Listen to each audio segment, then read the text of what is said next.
I played Silent Hill 2 for the first time ever on this little playthrough. Again, go check it out on my channel. I knew nothing about Silent Hill 2. I hadn't watched the films. I had never played any of the games. I hadn't watched any reviews on YouTube. That was the best way to do it. Not knowing anything about Silent Hill is the perfect way to start. So if you're watching this for the first time and you've never consumed a bit of Silent Hill 2 content, or any of the Silent Hill games for that matter, just go and pick one up. Yes, scary horror game, but you're in for the time of your life playing those. So yeah, horror games aren't for everybody, but these are well worth playing as an emotional experience as well.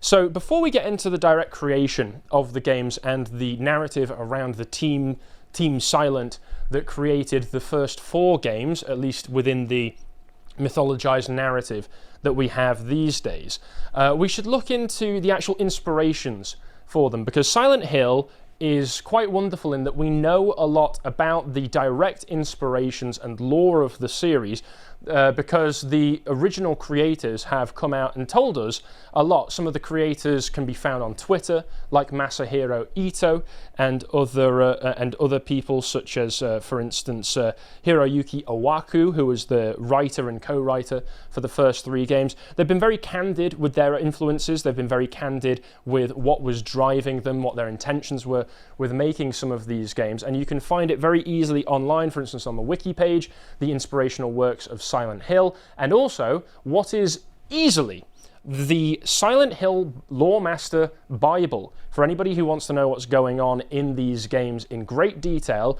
is the Book of Lost Memories. Now, this is really interesting. This came out in 2003 alongside the 3rd game, and what it was, on the Japanese copy of the game guide, you could flip it upside down, and the second half of the book would be this, the Book of Lost Memories, which was a lot of context and detail about things like the history of Silent Hill, the maps of Silent Hill, explaining some of the characters, explaining the thought process and everything behind them. And that was originally only available in Japan in Japanese, but some absolute hero got a hold of a copy, translated it into English, and put it all up online. So you can find online the Book of Lost Memories if you just Google it, and it will give you everything that you need to know as regards the creation and lore of the first 3 games, while still keeping things vague enough to maintain their interest. This is one of those series, as is appropriate for horror,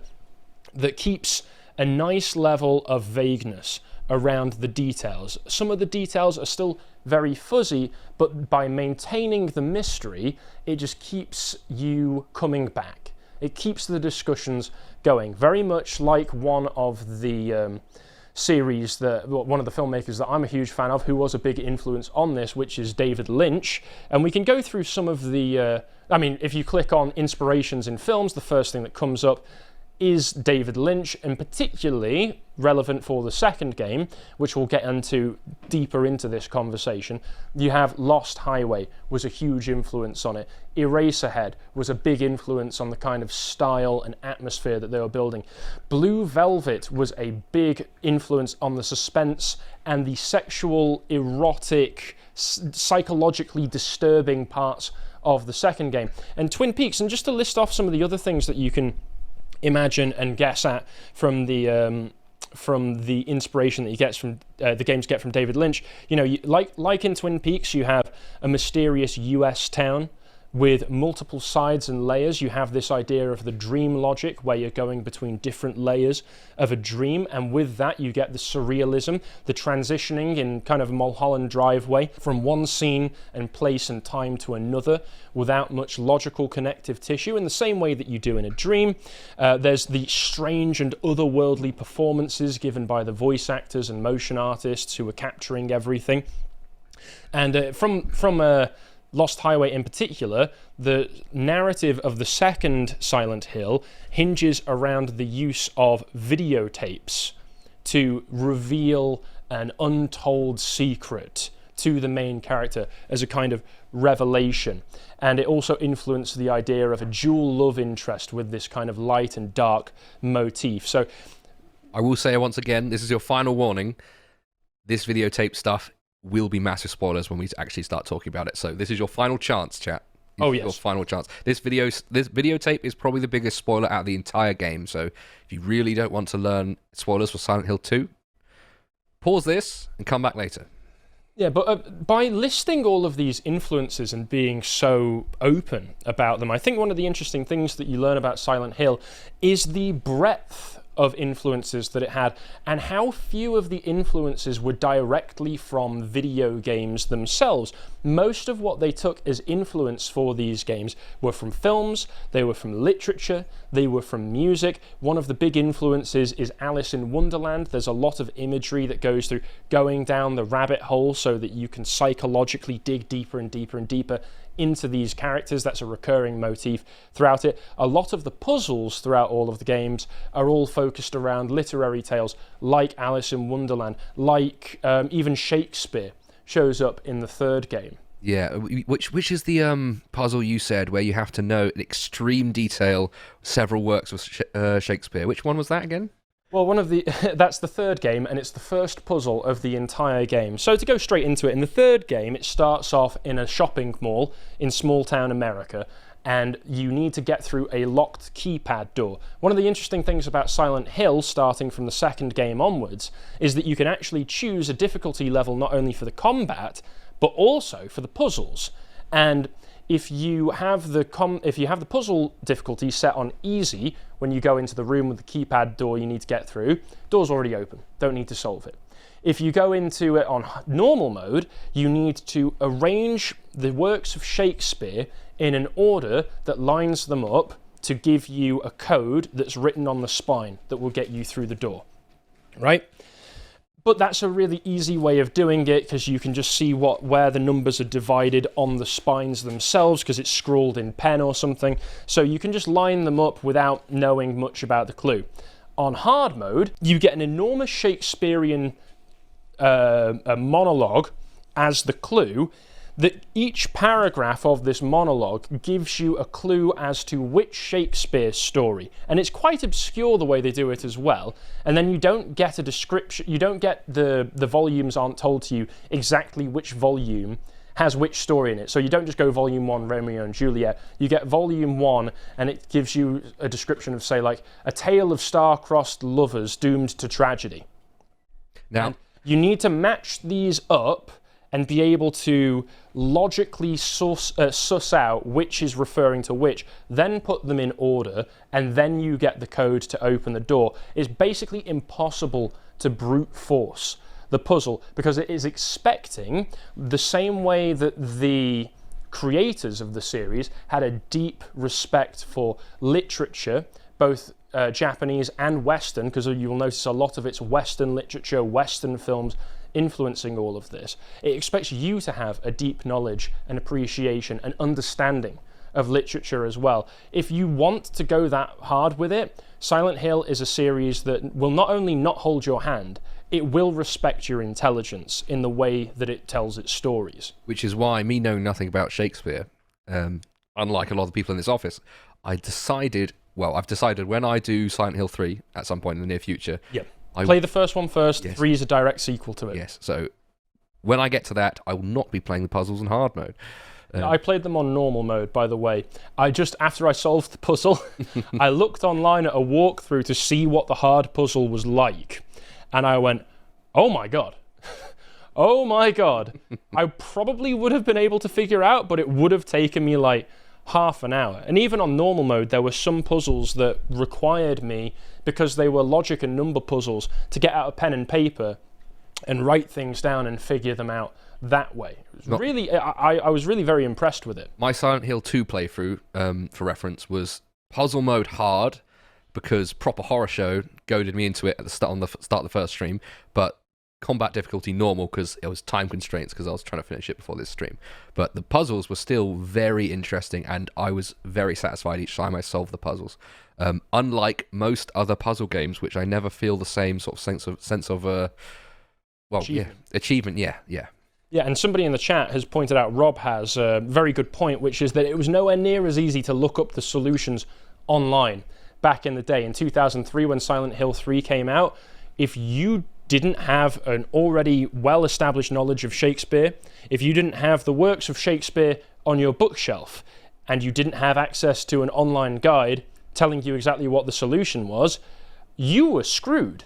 But again, it's that kind of no compromise mentality, that to not holding the player's hand, to treating the player as an intelligent person who can figure this out, which I really do respect. And again, all of the literary, all of the film references, everything in here really does add to the depths and layers that you can find within these, because the reference works that it's referring to, also, if you know them, it adds even more depth to it. But you can see as well, Stanley Kubrick, and you've got the creator comments here by Masahiro Ito, who was the character designer. He was the guy who came up with the design for Pyramid Head, probably the most famous and iconic visual from the entire series is Pyramid Head. But that's not his real name, is it? No, amusingly, in Silent Hill 2, his actual name is Red Pyramid Thing. Pyramid Head's only a colloquial nickname that the game gives him, and given that he was only supposed to be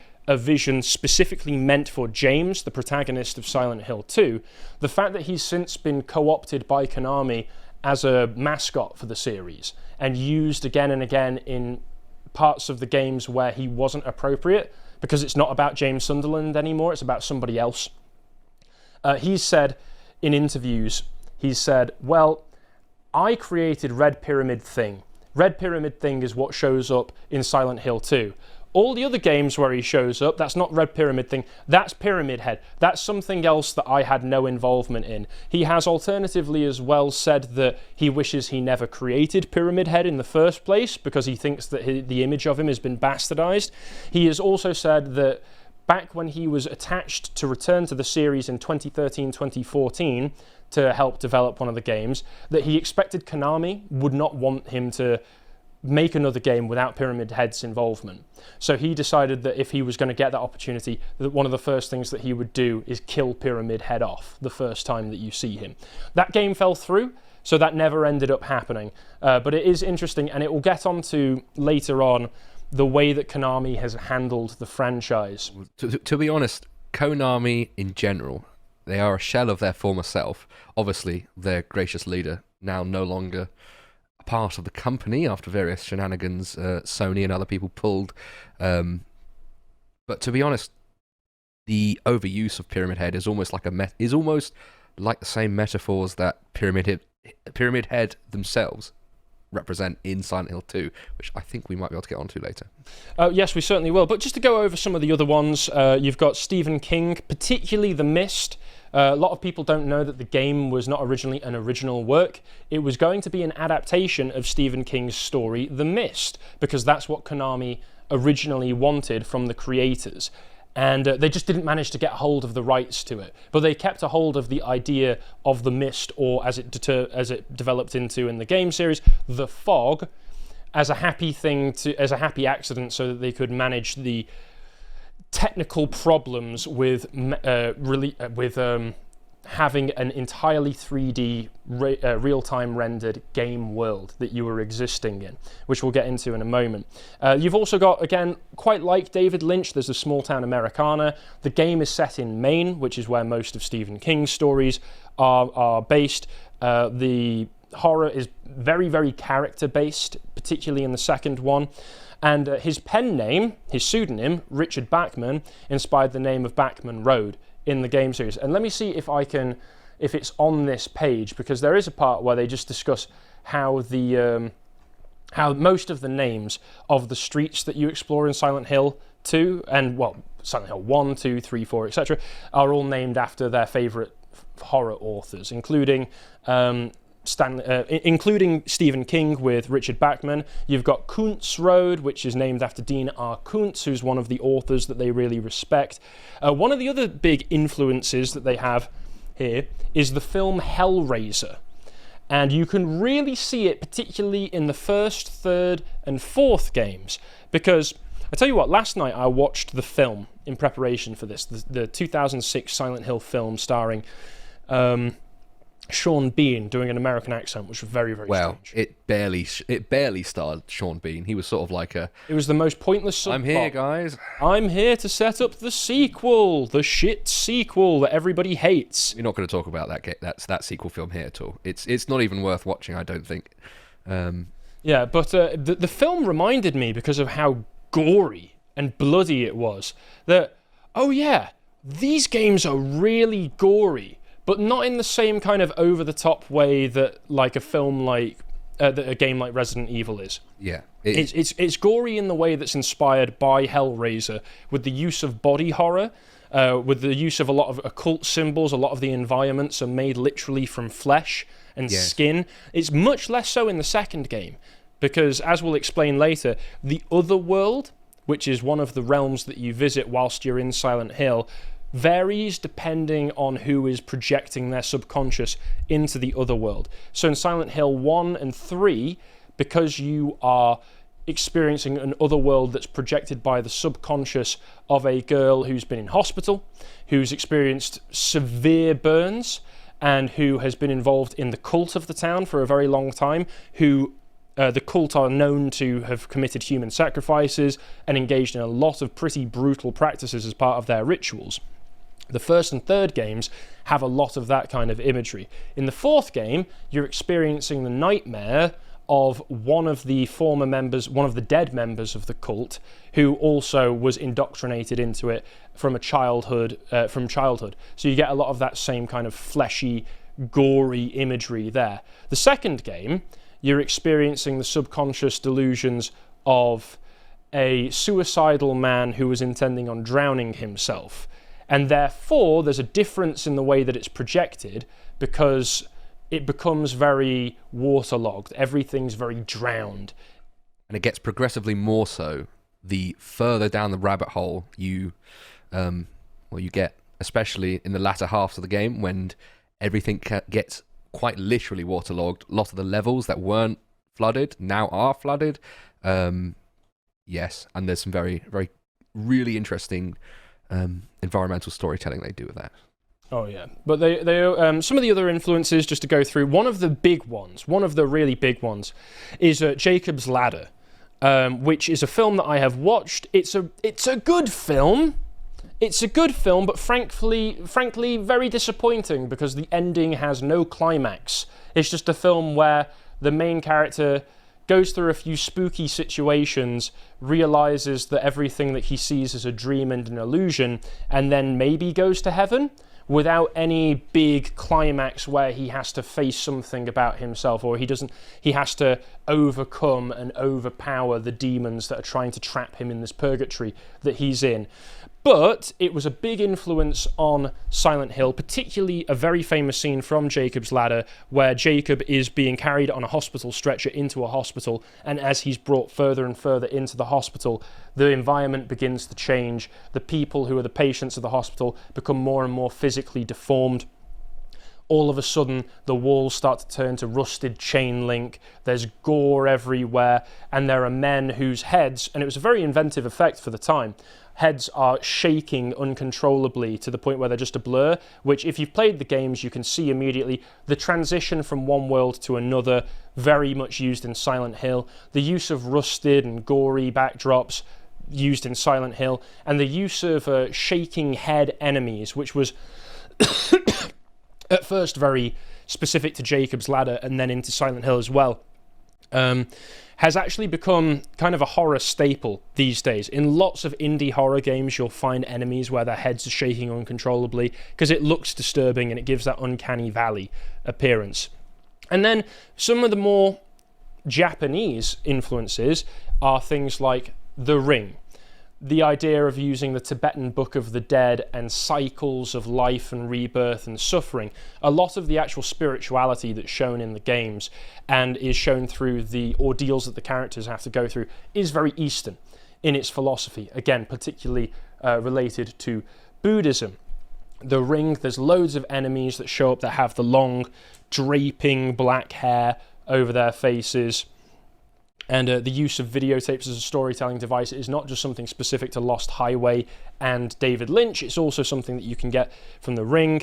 You've got Kazuo Ume's, a horror mangaka, Junji Ito, who was potentially going to be involved in PT 11 years ago. That was PT is such a shame. Again, you have a copy of PT installed on your PlayStation. I've been hunting for a long time to try and get my hands on one. Obviously, that's very expensive, and there are some ways you can potentially get it. But Junji Ito involved in a video game, also with Guillermo del Toro as well, potentially. Well, I mean, he was going to be involved in PT as well, but you know, we'll get onto it, but that got cancelled. And also, obviously, if you're going to talk about the game of it, then Resident Evil. And let's just discuss the differences between Silent Hill and Resident Evil for a moment. So this is mainly between the original PS1 era Resident Evils and the first 4 Silent Hill games. After the first 4, they start to diverge a lot from what they started as, and everybody knows that from Resident Evil 4, the Resident Evil series changed a lot. But a lot of people think that Silent Hill was kind of a rip-off, a very unique rip-off, and the two are kind of competing for the top-level horror video game series, which Resident Evil, let's be frank, comfortably occupies in terms of sales and in terms of its continuity, because Silent Hill was dead for about 10 years. And throughout all of my young adult teenage life, there's always been another Resident Evil game coming out. And Silent Hill has always slipped under the radar until very recently, when the remake of Silent Hill 2 came out, and everyone was like, oh, I remember Silent Hill. I can play these games now. I remember Silent Hill. Now I've officially played Silent Hill 2. You haven't. I'm sorry to break this to you. You haven't. But either way, there are some big differences, despite the fact that Konami did want a Resident Evil clone that they could piggyback off of, because the first Resident Evil comes out, is a huge smash success, becomes a huge best-selling series for Capcom. Konami want their own, right? And as well as before that, there were other 3D horror games that were very pioneering, like Alone in the Dark. But Resident Evil was the one that really showed that this can be a huge moneymaker. But there are a lot of differences in the gameplay. So, for instance, in Resident Evil, you have a purely fixed camera setup, and this is because of the fixed, static 2D backdrops that were featured in the first 3 games. Silent Hill differed because the developers wanted to have a fully rendered 3D real-time background at all times. That implements the limitation of having all of the fog to hide the incredibly limited draw distance. If you watch videos where they say remove the fog and just run around the town, you'll see just how little of the game is actually being rendered at a time, and that how the fog helps to carry that illusion. But it also obviously helps with the horror by hiding the enemies from you and making you feel more isolated. If you would like to watch the full uncut version that is also uncensored, head on over to lotuseaters.com to find out more.